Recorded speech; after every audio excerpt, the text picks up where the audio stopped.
Au nom de Dieu qui en toutes choses fait jaillir la vie, nous nous rappelons la bonne nouvelle de l'Évangile. Qui que vous soyez, d'où que vous veniez, quelle que soit votre histoire de vie, quelles que soient vos forces, vos blessures, vos faiblesses, quelles que soient vos convictions, quelle que soit votre sensibilité religieuse ou non religieuse, quelle que soit votre humeur et votre état d'esprit ce matin, tel que vous êtes, comme vous êtes, la grâce et la paix vous sont données gratuitement de la part de Dieu qui est Père, de Jésus-Christ notre Sauveur et notre Frère, et du Saint-Esprit, le souffle de vie. Amen. Le Seigneur nous accueille, le Seigneur nous rassemble. Chantons son nom avec la première strophe du 5209 qui va s'afficher sur l'écran. Et si vous le pouvez, vous êtes invités à chanter debout.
Je vous invite à reprendre place. C'est dans l'amour et dans la joie que nous sommes accueillis ce matin pour ce temps de culte. Bienvenue à chacune et chacun, que vous soyez là, si ce n'est présent mentalement, au moins présent physiquement ici ce matin, ou que vous soyez en communion avec nous par la vidéo plus tard. Par-delà les frontières géographiques, humaines, théologiques, spirituelles, vous êtes ici chez vous pour ce temps de prière, de chant et d'écoute d'une parole qui nous vient d'un autre et qui nous est adressée par Dieu dans l'aujourd'hui de nos vies. J'ai une question et celui qui répond, il gagne une tomate cerise. Il répond bien, il gagne une tomate cerise. Voilà. Ça, c'est le prix de la journée. Il y a des choses où on sait à peu près que début octobre, on peut les retrouver dans un temple, dans une église, à savoir des fruits et des légumes. Ça va, dimanche des récoltes, on est à peu près au clair. Mais parmi les maïs, courges, figues, noix et tomates cerises, entre autres, il y a deux choses qui, a priori, n'ont pas trop leur place. On ne sait pas trop ce que ça fait là. À savoir deux dessins, le dessin d'un lion et le dessin d'un loup. À votre avis, pourquoi? Vous ne répondez pas, hein, vous savez. Sauf si vous voulez une tomate cerise, ça c'est pas un problème, je vous la donne quand même, mais voilà. À votre avis, pourquoi? Il y a eu des infos qu'il fallait comprendre, découvrir, lire déjà quelque part au début de ce culte. Une hypothèse ou pas du tout? Sinon, c'est moi qui la mange. Hein. Ah, Lou et Léo. Donc ce matin, on a la joie d'accueillir Lou et Léo qui vont être baptisés. Lou et Léo Moroni. Et donc du coup, c'est pour ça, entre autres, pour signifier aussi qu'ils sont accueillis ici ce matin et que c'est une joie de les accueillir, eh ben, qu'il y a le dessin d'un loup et le dessin d'un lion. Je te la ramène, Isabelle. Ouais.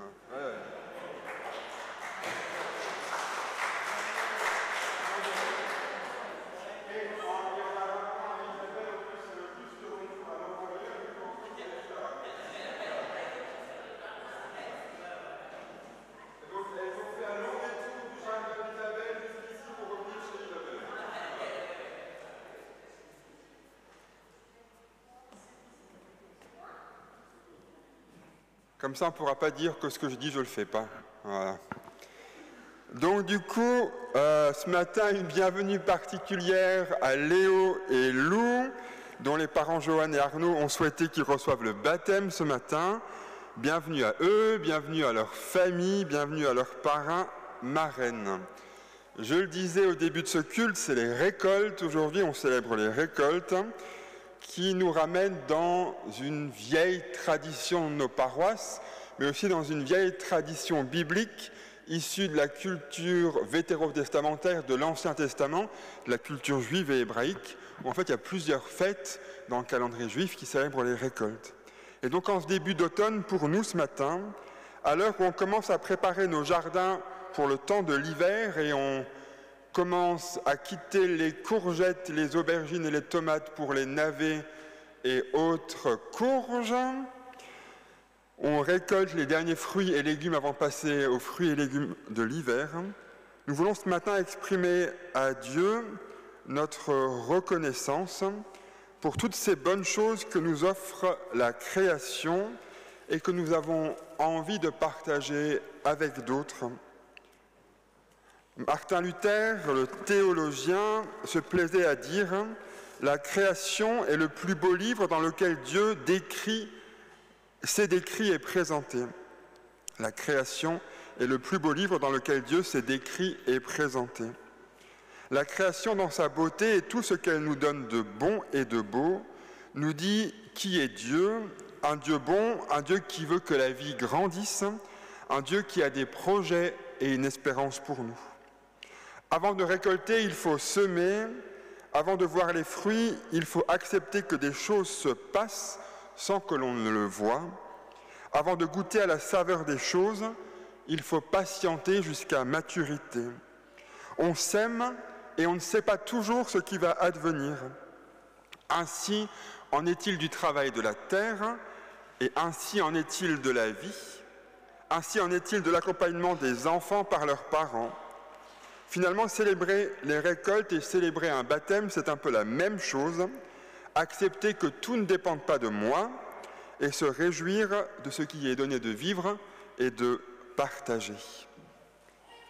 Et je vous invite à célébrer cette espérance, à chanter cette espérance avec la 8e strophe du 5209 qui va s'afficher. Et si vous le pouvez, vous êtes invités à chanter debout.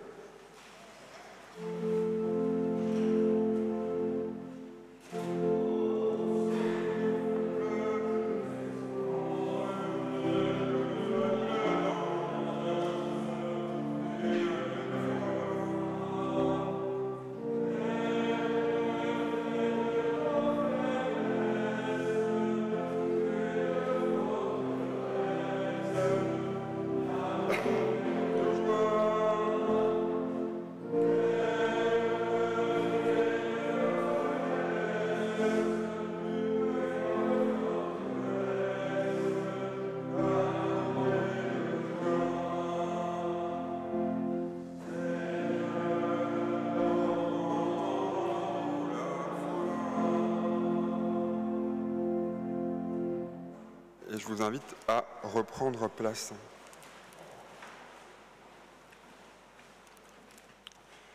Je vous invite à la louange et à la reconnaissance. Seigneur, nous te louons pour tout ce que tu nous donnes.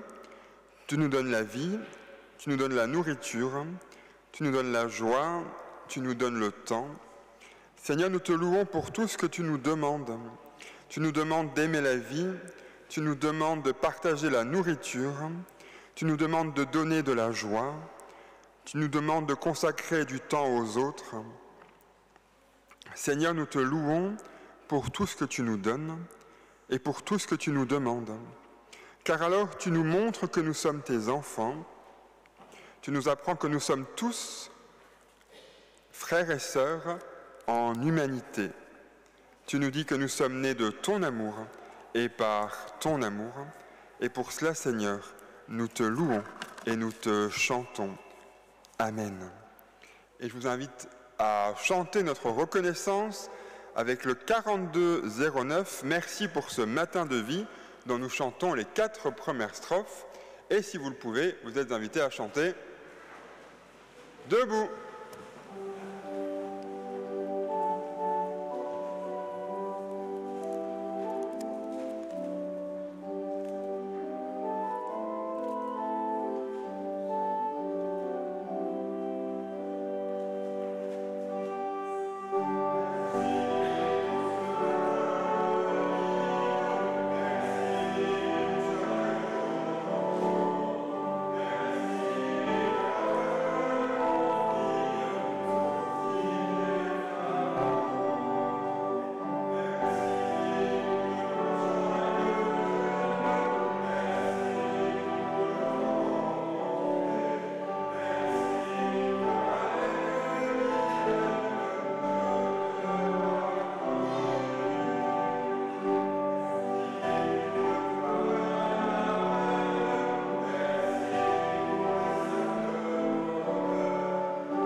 vous invite à reprendre place.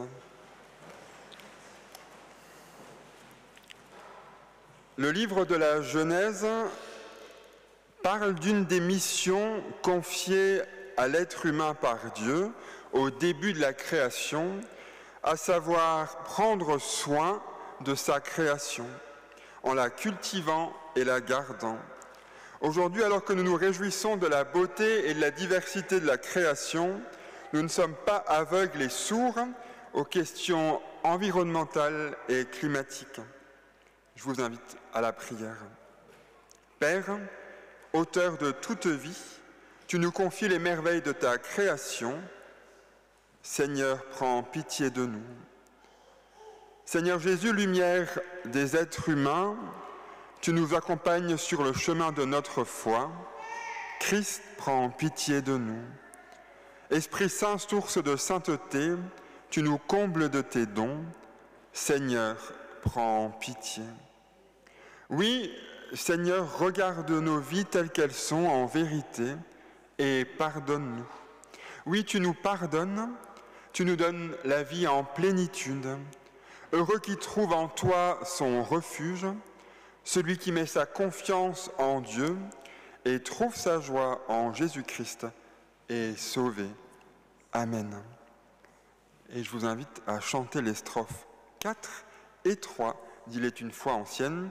Et si vous le pouvez, vous êtes invités à chanter debout.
Et je vous invite à rester debout. Vous savez que nous allons célébrer 2 baptêmes. Et le baptême nous place dans une humanité avec d'autres frères et sœurs, et nous aussi dans une histoire de gens qui nous ont précédés et d'autres qui nous suivront. Et je vous invite ensemble à confesser notre foi commune avec ceux qui nous ont précédés et ceux qui nous suivront. Cette foi dans laquelle Lou et Léo vont être baptisés. Le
et je vous invite à reprendre place.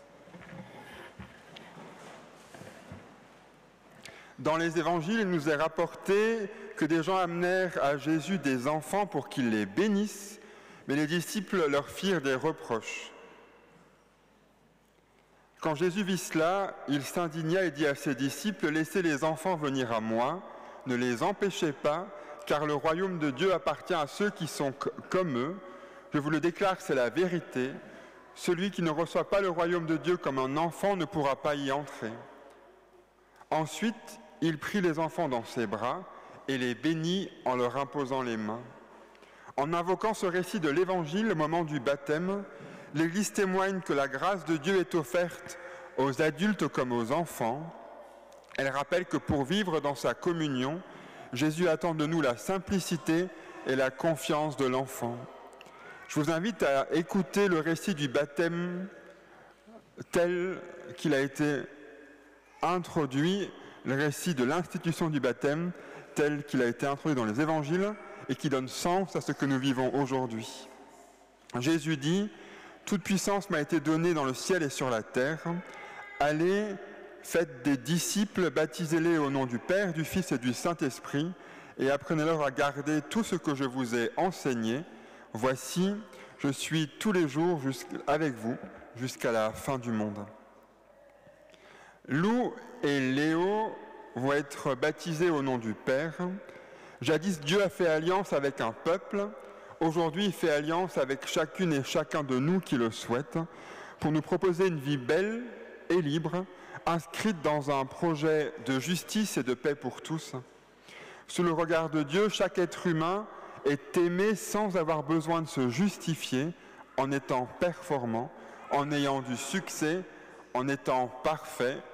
Ça, c'est le message de la grâce. Les deux enfants ce matin, Lou et Léo, vont être baptisés au nom du Christ. Christ est mort pour que plus jamais quelqu'un ne soit écrasé sous le poids des manquements, des limites, de la culpabilité. Il est ressuscité pour ouvrir pour chacune et chacun toujours à nouveau la possibilité du renouvellement. Lou et Léo vont être baptisés au nom du Saint-Esprit. Le Saint-Esprit fait jaillir en l'être humain une vie réconciliée, chaque fois que les inquiétudes de la vie cèdent le pas à la confiance et que l'amour permet de dépasser ce mouvement si naturel qui s'appelle l'égoïsme. Lou, Léo, Arnaud, Joanne et vous, parrain, marraine, je vous invite à vous approcher et j'invite aussi les cousins, cousines qui veulent et les autres à venir.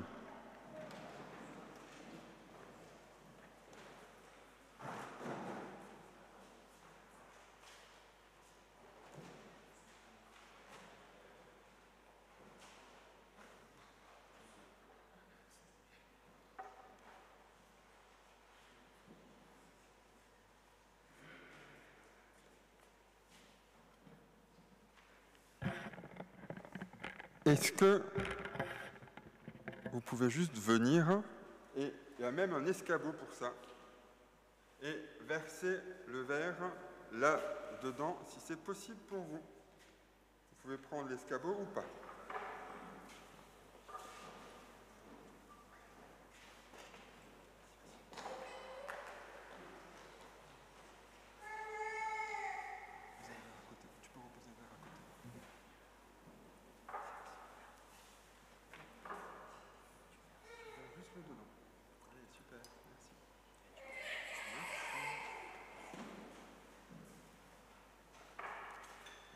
Nous jouons avec l'eau de multiples manières.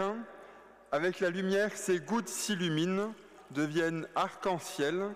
Elles procurent de la joie au bonheur et du bonheur aux petits comme aux grands. Et c'est ce qu'on disait quand on a préparé ce baptême, jouer dans la piscine, c'est quand même vachement bien. L'eau symbolise la joie de vivre. Par le baptême, nous sommes heureux pour la vie donnée, reçue et partagée. Et ce matin, nous voulons célébrer la vie comme un cadeau et un acte d'amour. Vous pouvez venir, on va commencer avec Lou. Vous pouvez vous approcher.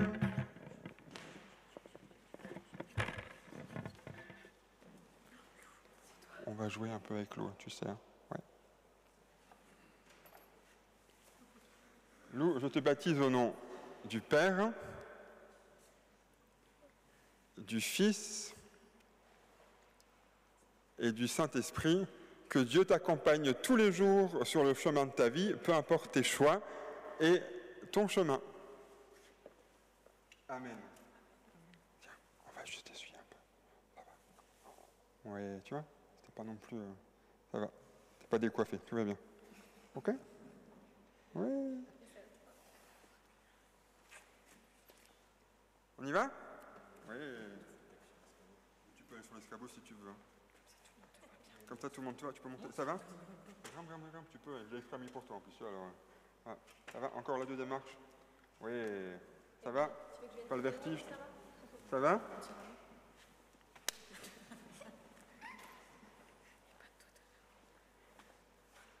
Léo, je te baptise au nom du Père, du Fils et du Saint-Esprit. Que Dieu t'accompagne tous les jours sur les chemins de ta vie, peu importe tes choix et les chemins que tu prendras. Amen. Et voilà. Ça va? C'est bon? On peut redescendre. Ça va? Tu as un coup de main? Oui. Voilà.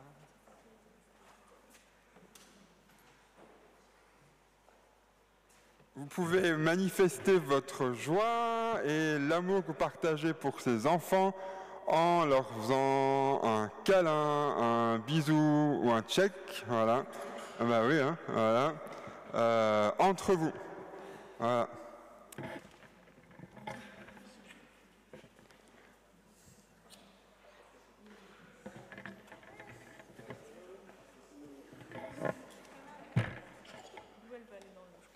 Ouais. Très bien. Est-ce que je peux juste te prendre? On va se promener un peu. Tu viens avec nous? Léo, tu viens avec nous? Viens avec nous.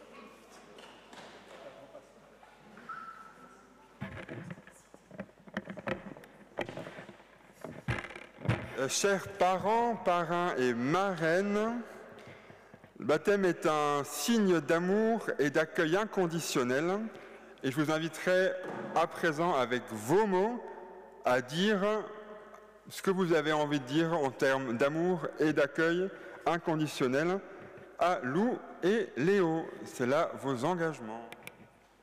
On va d'abord s'adresser directement à Lou.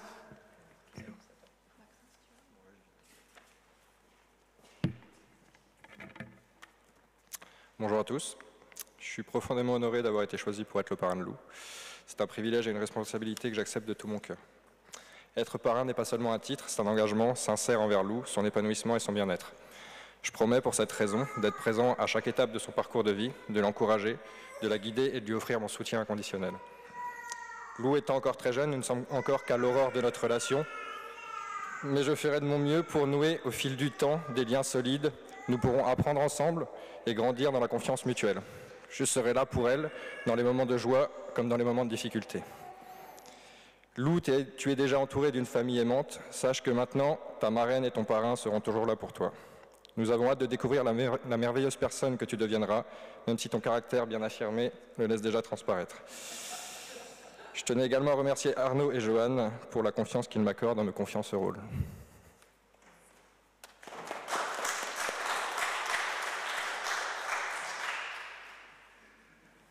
Ma chère Lou, d'aussi loin que je me souvienne, ta maman et moi avons toujours été amies.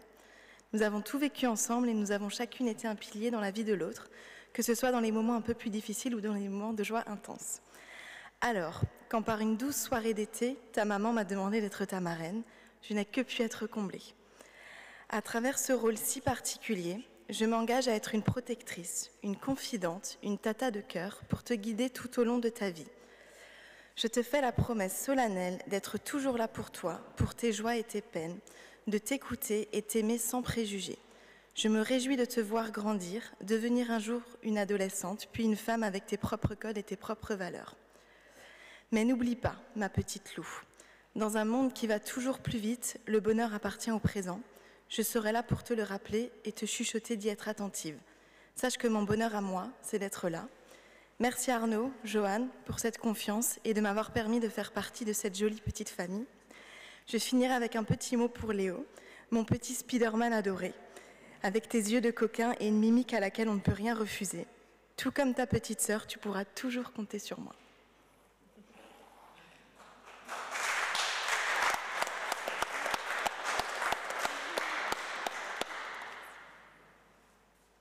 Maintenant, c'est à Léo que vous allez parler.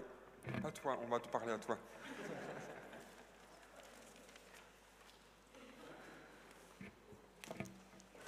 Mon petit Léo, tu es fort et courageux comme un lion, aussi gentil qu'un dauphin, ton sourire illumine nos journées. Mais tu sais aussi être têtu comme un âne. Tu es un petit garçon aux multiples facettes, avec toi on ne s'ennuie jamais. Je suis très fière d'être ta marraine. Je continuerai à être là pour toutes les prochaines années, à t'applaudir et t'encourager quand tu apprendras à faire du vélo sans les petits trous, à plonger dans la piscine, à descendre à toute vitesse les pistes de ski. Qu'est-ce qu'une marraine? Une confidente, une protectrice, une professeure de vie, un ange gardien. En signe distinctif, capable de garder presque tous les secrets. Et oui, une marraine, c'est à la fois une amie et une confidente, et je serai là pour t'écouter, et j'espère que les moments passés ensemble t'apporteront beaucoup de bonheur et de souvenirs, ta marraine qui t'aime.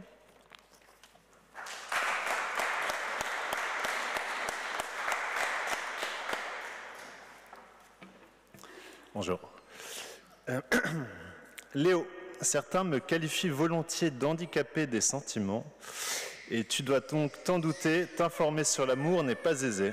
Mais je suis très heureux de pouvoir m'exprimer à ce sujet, ici. À mon sens, l'amour est une affaire de confiance inconditionnelle, de loyauté et de bienveillance. Pour avoir du sens, il doit être désintéressé et dématérialisé. C'est donc fini les cadeaux.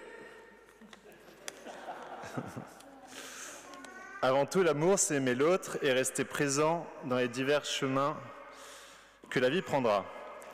À l'ère où la société est rythmée par les guerres, le dérèglement climatique, l'extinction des espèces, l'individualisme, et j'en passe, l'amour est primordial. Et puisque l'avenir est par définition la jeunesse, tu seras aux premières loges de ce monde qui prend un drôle de tournant, mais n'aie crainte, je tâcherai de t'accompagner, te soutenir et te guider. Merci.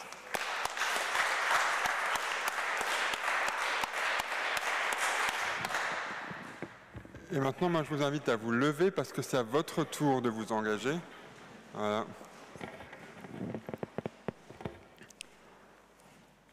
Vous, chers frères et sœurs en humanité et en communauté, qui, au-delà de la communauté locale, représentez l'Église du Christ répandue à travers le monde, voulez-vous, par vos paroles et par vos actes, montrer à Léo et Lou et à leur famille que l'Évangile est source de vie, d'amour et de solidarité, et que l'Église est appelée à être un lieu où se vit cet amour et cette solidarité dans un esprit d'accueil et d'ouverture. Si cela est votre intention, répondez par oui, que Dieu nous soit en aide. Et je vous invite à reprendre place. Pas tout de suite.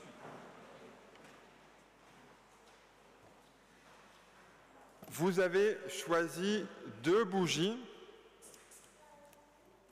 une pour Lou et une pour Léo.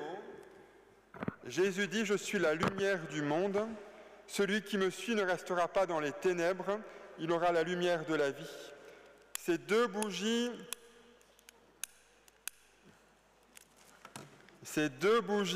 représentent cette lumière qui brille dans nos vies et qui nous éclairent parfois dans nos obscurités. Pour vous souvenir de ces baptêmes, je vous invite à les allumer de temps en temps et à discuter, prendre le temps avec vos enfants de partager vos joies, de partager ce qui pour vous est source d'amour dans vos vies. Et vous leur direz, tu vois, cette bougie, c'est la lumière de ton baptême pour te dire que tu as une place dans nos vies, dans nos cœurs et dans le cœur de Dieu. Et je vous invite à dire simplement, en allumant ces bougies, avec vos mots, la réalité de vos vies. Amen. Je vous invite à signer le registre ensemble pour qu'on garde une trace de ce moment. Pendant que je vous invite à chanter le prochain chant qui va s'afficher. Nos cœurs te chantent et nous chantons les 2 strophes indiquées, les 2 strophes du 41-05.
Et je vous invite à reprendre place. Et avant que vous ne repreniez place, il y a encore Arnaud et Joanne qui veulent s'adresser à leurs enfants. Là ou là, comme vous voulez.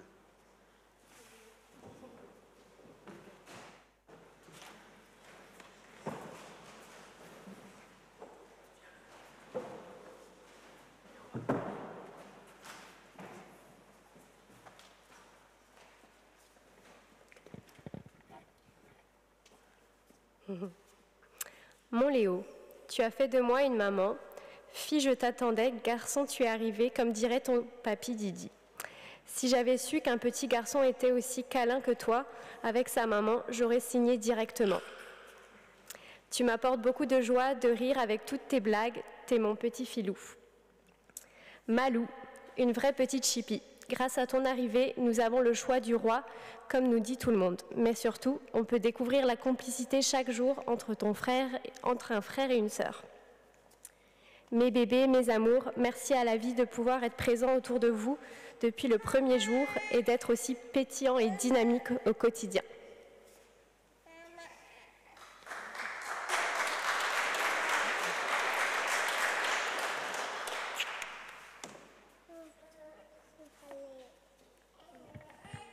Bonjour tout le monde. Alors Léo, Lou, je voulais vous dire tout simplement merci d'être là. Vous nous mettez le sourire tous les matins. C'est un réel plaisir de vous avoir au quotidien. Et papa vous aime.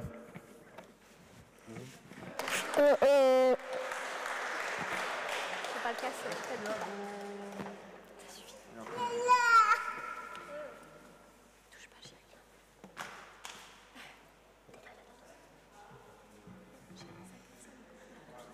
Merci à vous. Et je vous invite à poursuivre ce culte par la prière avant de nous mettre à l'écoute des Écritures pour aujourd'hui.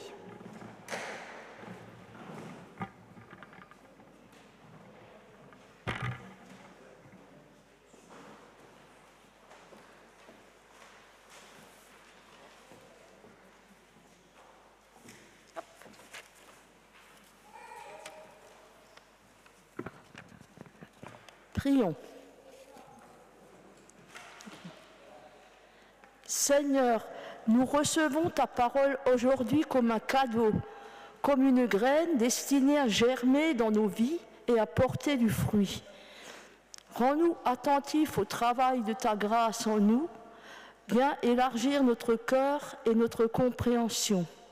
Amen. Nous lisons dans le livre de l'Exode, au chapitre 20, les versets 1 à 17.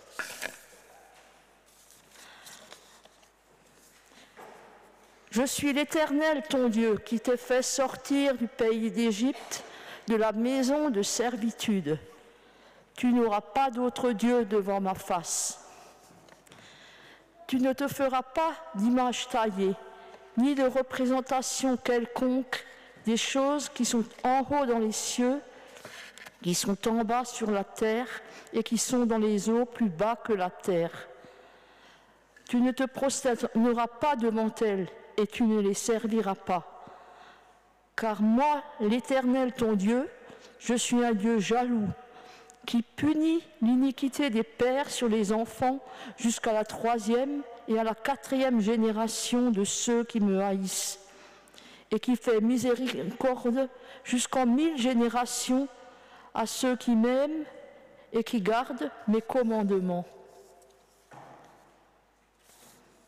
Tu n'invoqueras point le nom de l'Éternel ton Dieu en vain, car l'Éternel ne laissera pas impuni celui qui invoque son nom en vain. Souviens-toi du jour du repos pour le sanctifier. Tu travailleras 6 jours et tu feras tout ton ouvrage.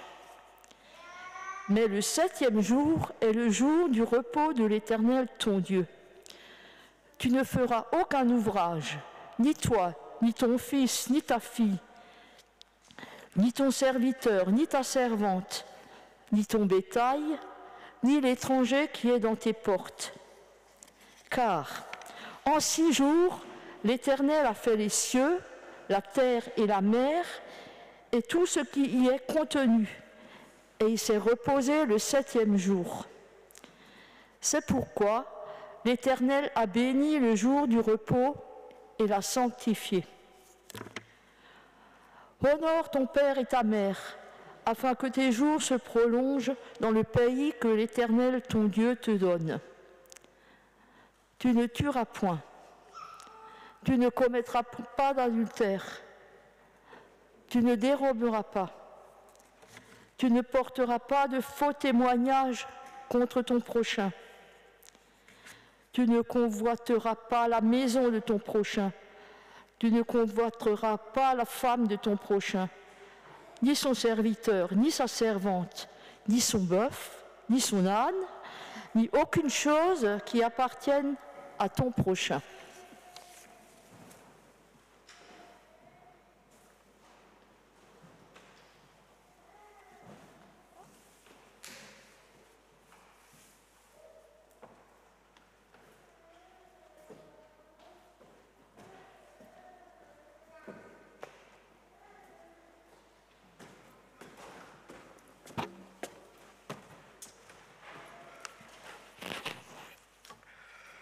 Merci Christiane de nous avoir lu ce texte d'Exode 20, des 10 commandements. Alors, vous le connaissiez tous certainement. Déjà, je ne vous ferai pas l'affront de vous demander de me redire ces 10 commandements.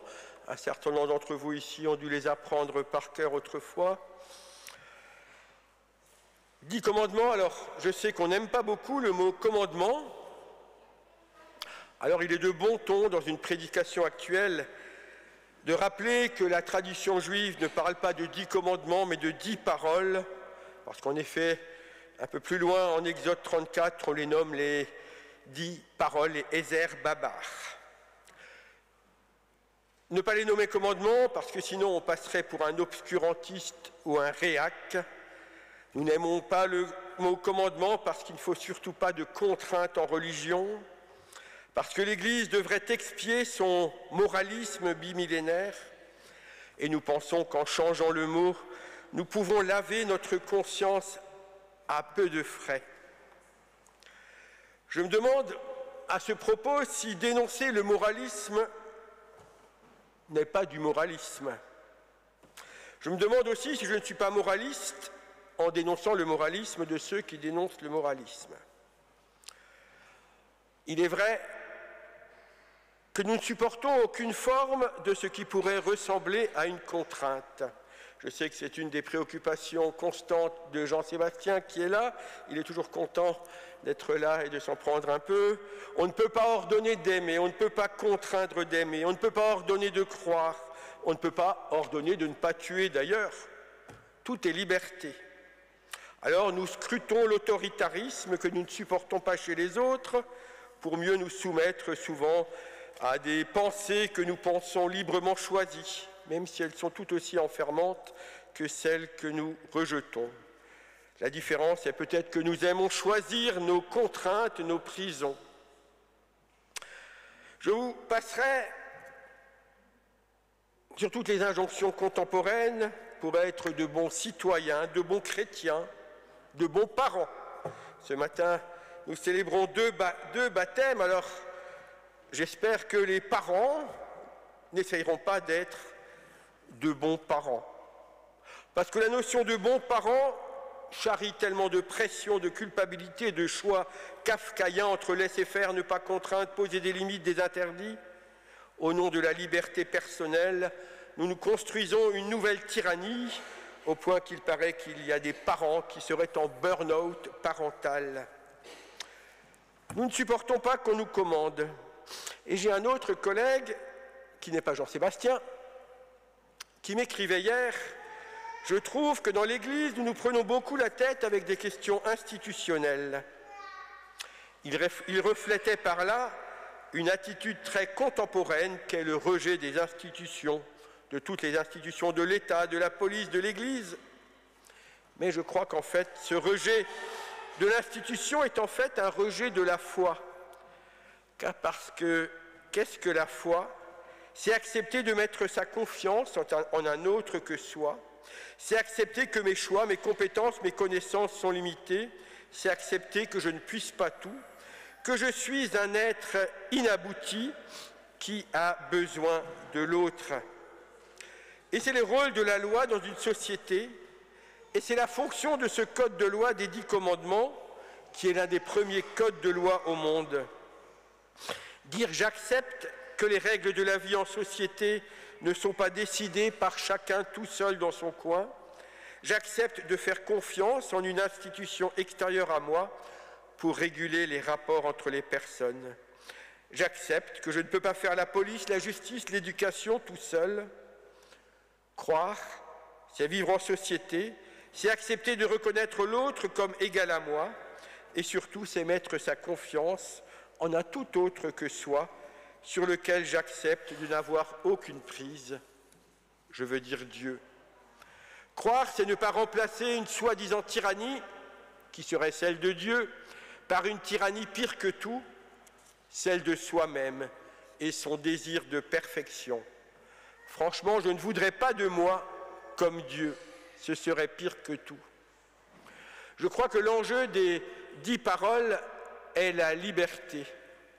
Nous avons du mal à le reconnaître parce que ce qui nous sécurise dans la foi, c'est qu'elle suppose un bond de confiance dans le vide. Nous préférons parler de la liberté en restant sur le bord plutôt que d'oser la vivre. Alors l'enjeu n'est pas de savoir si ces 10 paroles étaient des commandements ou non, c'est un débat qui me semble futile et inutile, parce que la manière de les nommer ne changera en rien leur contenu. Qu'elles aient été formulées par Dieu à Moïse, puis par Moïse aux Israélites sur le mode de la conversation amicale, qu'elles aient pris les atours d'une injonction, d'un interdit ou alors d'un contrat, là n'est pas l'enjeu. Si avaler du poison tue, que je te l'interdise ou que je te propose gentiment d'éviter de le faire, ou que je te promette un cadeau si tu ne le faisais pas, ne changera rien au fait que le poison tue. De la même façon, nous savons tous que cambrioler une banque peut mener à l'emprisonnement si on est pris. Je ne connais pas de société qui ne réprime le vol. Je n'en connais pas non plus qui ait jamais réussi à l'empêcher par la seule formulation de lois et des peines afférentes. Là n'est pas l'enjeu non plus. Au lieu de nous prendre la tête sur la manière dont Dieu pourrait s'adresser à nous, si nous nous contentions d'apprécier le fond de ses paroles. Les 10 commandements sont un code de loi, n'ayons pas peur du mot. Si en effet, ils sont appelés ici ou la parole, on les nomme aussi paroles de l'alliance, les définissant comme un contrat entre deux partenaires, entre Dieu et l'humanité, mais ailleurs, ils sont bien appelés commandements. Trop souvent, l'Église, plus encore que de s'être moraliste, s'est plutôt insidieusement positionnée comme un peu psychologue ou pseudo-psychologue. Selon les époques, elle présentait aux fidèles un Dieu parfois bienveillant, parfois ferme, parfois sévère, parfois doux, parfois indulgent. Seulement nous savons que les bons conseils bienveillants peuvent être aussi autoritaires que des contraintes indiscutées. Quelle que soit la pédagogie employée, la première conviction est que le texte biblique nous apporte, c'est que le respect de la loi sera de toute manière voué à l'échec, quoi que nous fassions. Il suffit de lire la suite du texte de ces commandements. Il y a 2 semaines, les 24 et 25 septembre, les Juifs ont fêté la fête du Yom Kippour, un jour qui commémore l'événement qui suit la révélation des tables de la loi. Et vous savez, vous le connaissez peut-être, que s'est-il passé lorsque Moïse est descendu du mont Sinaï? Il a découvert le peuple en adoration devant un veau fabriqué de ses mains, et de colère il a brisé les tables et est retourné auprès de Dieu pour implorer son pardon. Un pardon qu'il a obtenu, ainsi qu'un second exemplaire des tables. C'est cet événement que commémore et actualise la fête du Yom Kippour, le jour du pardon renouvelé de Dieu.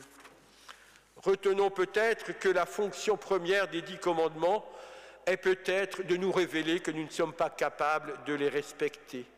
Ils ont été transgressés avant même d'avoir été présentés au peuple. Peut-être que la fonction première de la loi est de manifester sa possible transgression, et c'est peut-être là la définition la plus haute de la liberté. Je suis libre de transgresser la loi et je suis libre de ne pas le faire. Je suis libre de faire le mal, mais je serai encore plus libre si je choisis de ne pas le faire. Dieu nous dit en quelque sorte, comme au début de la Genèse, je mets devant toi le bien, je mets devant toi le mal, tu es libre de faire le mal, mais tu seras encore plus libre si tu choisis de faire le bien. L'enjeu n'est pas de se demander ou de discerner comment faire respecter ces commandements pour être libre, mais peut-être de comprendre qui nous institue comme libres, que nous sommes déjà libres. Un poète juif d'origine égyptienne, Edmond Jabès, écrivait un jour que la liberté fut à l'origine gravée 10 fois dans les tables de la loi. Il faisait un jeu de mots entre gravé, qui se dit en hébreu harout, et le mot liberté, qui se dit hérout. Il dit ne lisez pas tant harout, les commandements sont gravés sur la pierre, mais c'est la liberté qui a été inscrite sur la pierre. Ce jeu de mots accompli par le poète est signifiant, car quelle est la fonction de la loi selon la Bible? Elle est de garantir et de produire la liberté, parce que la loi protège de l'arbitraire. La différence entre l'esclave et l'homme libre est que le premier, l'esclave, est soumis à la loi arbitraire de son maître, le second est soumis à une loi collective qui s'impose à tous. La loi peut évoluer, et elle le doit, et les luttes pour l'égalité ne sont certainement pas achevées et ne le seront jamais. Elles se reconfigurent, elles progressent à chaque génération. Mais le fondement de la liberté est d'abord conditionné par l'affirmation que nous sommes tous également, indistinctement, les mêmes devant la loi, ou égaux devant la loi.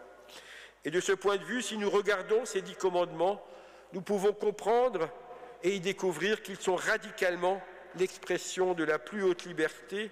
Pourquoi cela? Parce qu'ils ne définissent pas une loi distincte pour les hommes et une autre pour les femmes, ou une loi pour les adultes et une autre pour les enfants, une loi pour les étrangers ou une autre pour les indigènes. Il n'y a pas une loi des 10 commandements pour les riches et une autre pour les pauvres. La loi des 10 commandements s'applique universellement à toute personne humaine. En elle, pourrions-nous dire, l'égalité et la liberté fusionnent. C'est peut-être ces 10 commandements le texte le plus inclusif de l'histoire, ou en tout cas le premier. Et qui d'entre nous n'a pas souri en pensant au péplum de Cécile B. 2000, vous vous souvenez du film des 10 commandements, avec tous ces artifices, avec Dieu qui grave à l'aide d'un éclair les tables de la loi. Cela peut nous sembler artificiellement grossier. Pourtant, je me dis que, métaphoriquement, la représentation de l'événement faite par le cinéaste des années 60 n'est pas plus fausse que si un lecteur moderne interprétait l'événement en expliquant que la révélation de Moïse s'est faite dans l'intimité de son cœur et que les trompettes, la fumée, les éclairs n'étaient qu'une manière symbolique de décrire la sidération de l'homme bouleversé par l'énergie divine. Il n'y a pas, et le livre de l'Exode le dit par ailleurs, de bonne manière de décrire l'intervention de Dieu, comme il n'y a pas de bonne manière d'interpréter le sens des 10 commandements. Depuis des siècles, les exégètes se sont exprimés à essayer de les classer, de les distinguer entre ceux qui concernent la relation de l'homme à Dieu et ceux qui concernent les relations entre les hommes, à essayer de voir est-ce qu'ils étaient vraiment 10 ou alors 11 ou alors 9. Toutes ces arguties peuvent donner à penser, peuvent occuper du temps de prédication pour des cerveaux disponibles au culte, mais ce serait considérer, prétendre pouvoir comprendre ces commandements, serait considérer que l'intelligence humaine pourrait se hisser à la hauteur de l'intelligence divine, que nous pourrions, par la raison humaine, expliquer la volonté divine. Pour ma part, je préfère me dire que ce texte est habité d'une intelligence surnaturelle divine, que l'intelligence, la raison, la logique, le génie humain demeureront toujours trop limités pour expliquer et comprendre la portée de ces paroles. Avant de vouloir les commenter, je commence par me rappeler que ces commandements ont été donnés par Dieu et qu'à ce titre, ils sont une parole donnée pour vivre, une parole donnée plus exactement pour vivre libre. Oui, le poison tue, oui, le vol conduit en prison. Nul besoin de comprendre la cause de cela. L'intelligence pourra s'exercer dans un second temps ensuite, bien sûr, pour chercher les causes ou les conditions psychologiques, sociales, politiques qui mènent à commettre un crime ou à avaler du poison. Mais là n'est pas l'enjeu premier. L'enjeu premier de ces 10 commandements, c'est peut-être que comme Jacob à son réveil, ils nous informent, ils nous font comprendre que Dieu est là et que peut-être nous ne le savions pas. La lecture des commandements me révèle que j'étais libre ou que je suis libre et que je ne le savais pas. Les commandements sont d'abord des révélateurs de notre liberté. Le poète persan Rumi, au XIIIe siècle, écrivait « Pourquoi restes-tu en prison quand la porte est si grande ouverte ?» Avons-nous essayé d'aller pousser la porte de nos prisons? Avons-nous essayé de nous présenter devant nos pharaons pour leur dire « Le Seigneur Dieu d'Israël te donne cet ordre, laisse partir mon peuple dans le désert, il doit y célébrer une fête en mon honneur. Je suis libre, tu ne peux pas me retenir. Quels sont les pharaons qui nous emprisonnent? Les 10 commandements nous disent « Tu es libre ». Avons-nous posé le premier pas dans la mer qui s'étend devant nous et semble nous boucher l'avenir? Comment pourra-t-elle s'ouvrir devant nous si nous ne faisons pas le premier pas de confiance?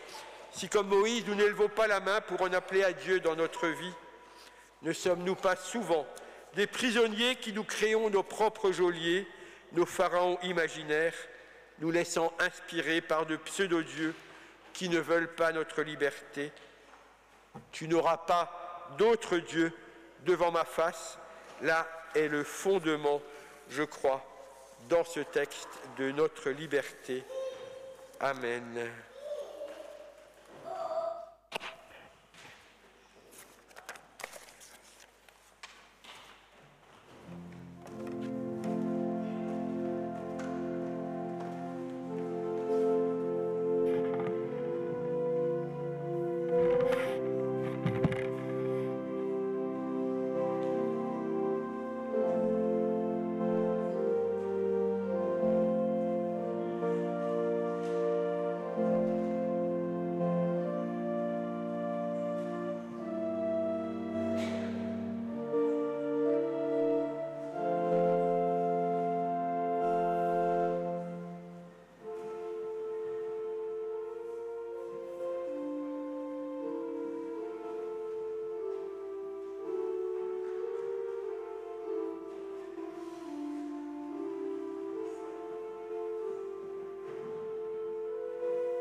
Alors, on va vous faire les annonces. La première, vous avez le temps de la lire. À la fin du culte, il y a un apéritif, tout le monde peut rester, évidemment, et ensuite un repas partagé qui a été préparé, là aussi. Tout le monde est le bienvenu, il y aura à manger pour tout le monde. Dimanche prochain, sinon nous avons culte à 10h, et puis nous aurons aussi une pensée durant ce culte pour Madame Hercher, qui est décédée l'an dernier, le 14 octobre, et dont la cérémonie a eu lieu à peu près dans cette période. Donc voilà, je crois qu'une partie de la famille sera là dimanche prochain. Mercredi aussi à Saint-Martin, donc enfin, ici, auront lieu les funérailles de Madame Guerrier, ce sera à 15h l'après-midi. Sinon, cette semaine, à Dornac, demain, il y a étude biblique sur le livre des Actes des Apôtres. Jeudi, à Terre-Nouvelle, sur le livre de l'Apocalypse, Dieu et Dieu font trois, à 20h. Ça, c'est au temple Saint-Étienne, vendredi soir à 20h30, les sentiers du romantisme avec Pascal Keller au piano. Je n'arrive pas à lire le second intervenant, en tout cas, c'est quelqu'un de réputé. L'entrée est libre, c'est à 20h30. Et on passe à la diapo suivante. Vendredi, c'est vendredi un petit peu avant, les automnales du temple Saint-Jean. Alors, c'est à 17h. Ah, ben non, c'est dimanche. Alors, attendez, 8 octobre, aujourd'hui, nous sommes le... Ah, ben c'est aujourd'hui, à 17h, voilà, qu'il y a la première automnale au Temple Saint-Jean avec Adrien Pièce, voilà, qui nous vient de Lausanne. Et dimanche, le banquet musical fête ses 25 ans, c'est au Temple Saint-Étienne. J'ai peut-être pas dit, oui, enfin, c'est écrit. Les automnales, c'est au Temple Saint-Jean cet après-midi. Et dimanche prochain, à 17h, au Temple Saint-Étienne, le banquet musical. Là, il y a une entrée qui, je crois, est à 10 ou 15 €. Mais vous trouverez le lien sur notre site. Nous continuons avec nous avons eu la première rencontre mercredi dernier de Ma foi, pourquoi pas, un cycle de rencontres thématiques à la découverte du protestantisme. La prochaine aura lieu le 18 octobre à 19h, ici à Saint-Martin. On passe à la suivante. Je déposerai le 28 octobre, nous avons la journée d'église dans le cadre de l'année Busser qui se déroulera à Strasbourg. Ça, c'est la projection du tract pour s'inscrire que je déposerai. J'en ai imprimé aujourd'hui. On peut donc d'ores et déjà s'inscrire. Il y aura un bus pour vous emmener et pour vous ramener également ici à Mulhouse. La chorale du consistoire, pour préparer le culte du consistoire qui aura lieu, lui, à la fin du mois d'octobre. Sa prochaine répétition sera vendredi prochain, le 13 octobre, ici même. Aussi, ça c'est plus lointain, le concert de la Réformation aura lieu, lui, le 1er novembre au Temple Saint-Étienne, mais comme c'est un événement, on l'annonce déjà aujourd'hui, et aussi le culte de la Réformation consistoriale pour le consistoire de Mulhouse. Christian Albecker, le président de l'UEPAL, y prêchera. Olivier Virvas, que nous connaissons bien, dirigera la musique, et Claire Fray dirigera la chorale du consistoire. Ce sera le 29 octobre à 10h au Temple Saint-Étienne. Je respire tout. J'ai ramené aussi la revue Le Levant, qui est la revue de l'action chrétienne en Orient, que je déposerai à la sortie si vous vous intéressez à ce qui se passe en Orient. On a beaucoup de liens avec des communautés protestantes en Orient, et vu les événements qui sont déclenchés hier là-bas, voilà, même si la revue a été évidemment rédigée avant, voilà, mais ça peut être intéressant aussi pour avoir une pensée pour tout ce qui se vit dans cette région et où nous avons beaucoup de relations. Et je vous laisse en paix maintenant. Nous allons recueillir la... Ah, trop bien! Nous allons recueillir la collecte. Ah ben, elle va rapporter aujourd'hui, vu les collecteurs que Jean-Sébastien a choisis. C'est très bien. En matière de marketing, vous êtes... C'est génial. Merci beaucoup. Donc, nous recueillons à présent la collecte.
vous invite à la prière. Prions ensemble les uns pour les autres et les uns avec les autres. Seigneur, merci de donner ce que nous avons besoin pour vivre, la nourriture et l'eau, la famille et les amis. Nous pensons à celles et ceux qui n'ont pas de quoi vivre. Apprends-nous à être attentifs à leur égard et à poser des gestes de solidarité. Nous pensons à celles et ceux qui n'ont personne pour partager leur vie, leur peine ou leur joie. Apprends-nous à ne pas nous ignorer les uns les autres, les unes les autres. Nous pensons à celles et ceux qui cherchent du sens à leur vie, qui cherchent de la cohérence en eux et autour d'eux. Accorde-nous de vivre la foi avec simplicité, espérance, authenticité, amour et vérité. Nous déposons toute notre vie entre tes mains, toi que nous pouvons prier comme un Père. Notre Père qui es aux cieux, que ton nom soit sanctifié, que ton règne vienne, que ta volonté soit faite sur la terre comme au ciel. Donne-nous aujourd'hui notre pain de ce jour. Pardonne-nous nos offenses, comme nous pardonnons aussi à ceux qui nous ont offensés. Et ne nous laisse pas entrer en tentation, mais délivre-nous du mal. Car c'est à toi qu'appartiennent le règne, la puissance et la gloire, au siècle des siècles. Amen. Et en dernier chant de reconnaissance, avant de reprendre nos chemins de vie, je vous invite à chanter « Toi qui disposes » de toutes choses, dont nous chantons les 3 strophes qui vont s'afficher. Et si vous pouvez, vous êtes invités à chanter debout.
ne peux pas finir ce culte sans dire merci à Denis Picaudet pour l'accompagnement musical de ce matin, pour dire merci à celles et ceux qui ont préparé l'apéritif et mis en place les tables pour le repas après, et celles au pluriel, qui se reconnaîtront, je sais qu'elle ne veut pas que je le dise, mais je le dis quand même, celles qui se reconnaîtront pour la décoration de ce matin.